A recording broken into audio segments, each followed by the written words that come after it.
This week's Playwright Tip: learn coordination, because as much as you'd like to, you can't be in two places at once. Yeah, because that's not possible. What the...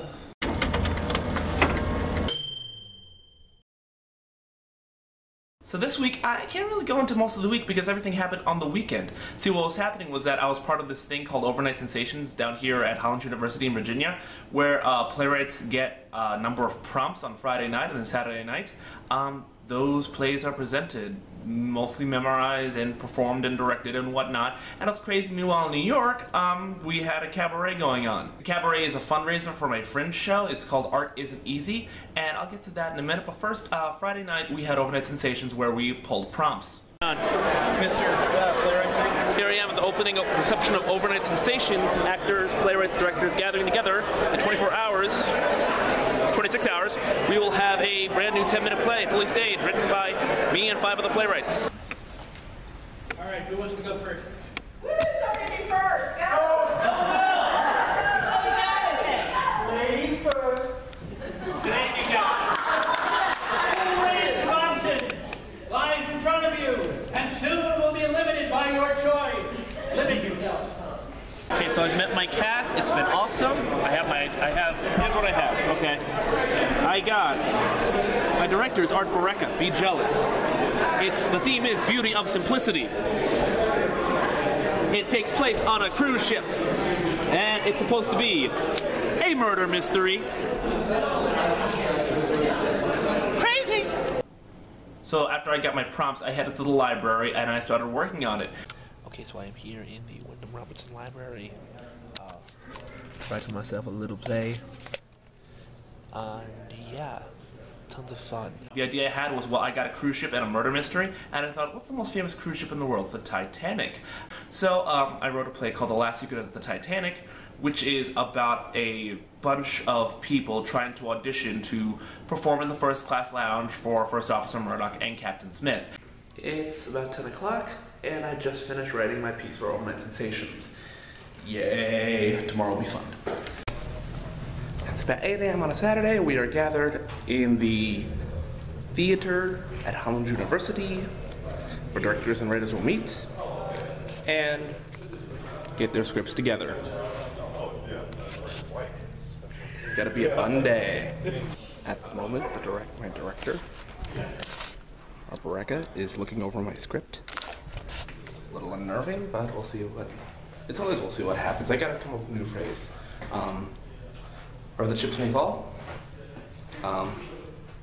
Wherever it may land. Space Jam was horrible. We'll go with that. The director was actually really excited about the piece, so I actually am really happy about that, and it's all kinds of awesome.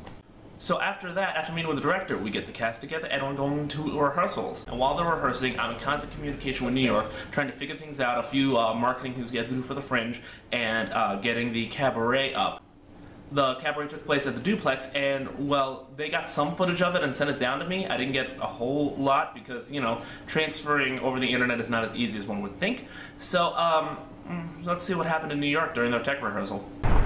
So across the street is the Duplex Piano Bar and Cabaret Theater, where Art Isn't Easy will be premiering. Having just a vision's no solution. Everything depends on execution, putting it together. It just sounded great, but I'd rather have a spot that is just for Rubber Dan. I'm not asking for a lot. An understudy never shines until the star is ill, and then the crowd is hostile. The star's not on the bill. I am here. I am here. I am. There comes a point. Needless to say, we got a really talented group performing, and while I was down in Virginia, I could only hope that the cabaret would go well. The show is about to start down here as the show closes up there. Becca, how was your day? My day was calm, the way a technical director likes it. My day was nice and fluid and calm. You see these? We started with all the lovely scripts. Bit by bit, people finished and approached me, so we got the sound cues done.